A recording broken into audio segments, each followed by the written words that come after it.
And joining us at the table is cancer advocate Raina Simpson. Raina, we are so glad to have you at the table. Welcome. Thank you for being here. Thank you. Well, you have a really interesting, inspiring, and bittersweet story in many ways.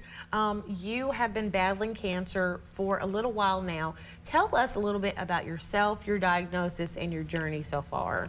Yes, it was definitely a huge shock, one that we had no clue that would be part of our story. We never had dreamed of anything like this. I was diagnosed at 32 with stage 4 colon cancer. I had a 1-year-old at the time, and a 4-year-old and a 6-year-old, and all 3 boys. And I was just extremely tired, and I didn't realize that colon cancer would have been in the thought at all. No. And so eventually, by God's grace, I was able to have some more testing done and have my blood checked. My iron was super low.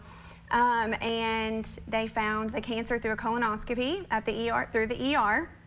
And it had spread to the liver, both lobes, inoperable as soon as they found it. So it was a huge shock. Cancer, it wasn't genetic. It wasn't genetic colon cancer. So that kind of took us by surprise and shock. Yeah, so wow. I did many months of chemotherapy and surgeries and liver ablations.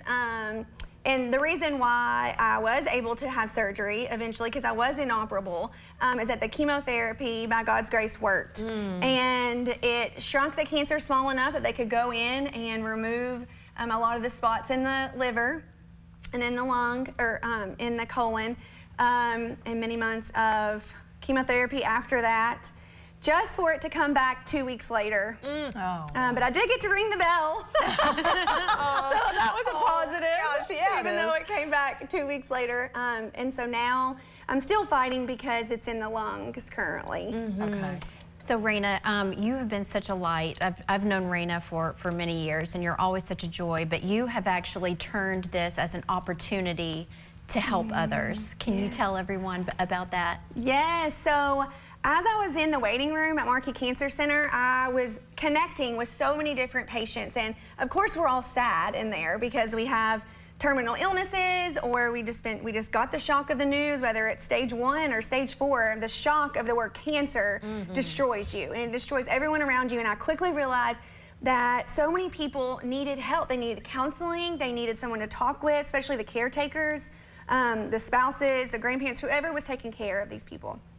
And they would ask me, like, where do you get your joy from? Like, how do you have so much hope in the midst of this turmoil and this hardship? And they would just be so shocked when I'd be like, so I have stage 4 cancer, and I don't really have high statistics of living, and I have 3 young boys. And they would be like, well, why do you have so much joy? And I would get to answer them, well, it's Jesus. It's because I know him who created me and made me, and he gives me this hope and this comfort, and I have support. And I would realize that they don't have this. They don't have support. They don't know what to do when they get to the Bible. You know, like, oh, I want this hope, but what do? I open the Bible, I don't know where to go. Like, who is Jesus? Is God good? And so I created this nonprofit, Hope 712, and it's Eyes on You Ministries on Instagram. So it's called Eyes on You Ministries, and we provide free biblical counseling to anyone who's been affected by cancer. You don't have to have cancer to be affected by it, and to be in the muck and the mire. And so I quickly saw that people needed help, and I could not afford counseling when I was going through my treatments, and I still can't. It's very expensive.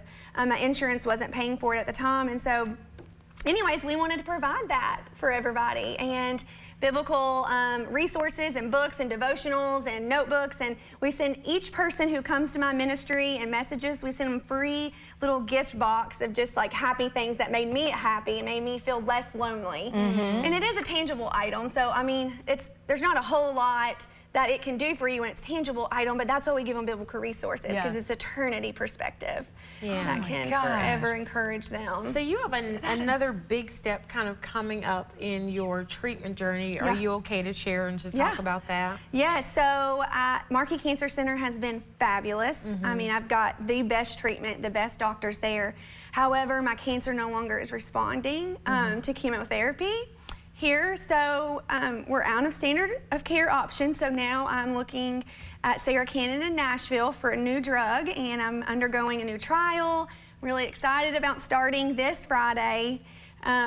So please just pray that my body will respond and I can go back to being a fun, active mom to the boys. Right now, I feel really well. I've been putting really healthy, happy vitamins in my system to kind of give my body a break, to prepare me for another battle, another fight. But my goal and prayer is that this trial is the drug and that it cures it all completely. Yes. It's a very we hard pray journey. it is too. Yes. So practical advice. Do you have some practical advice for those that are going through cancer treatment right now, chemo and all of that, or maybe even just discovered they have cancer themselves? Yes.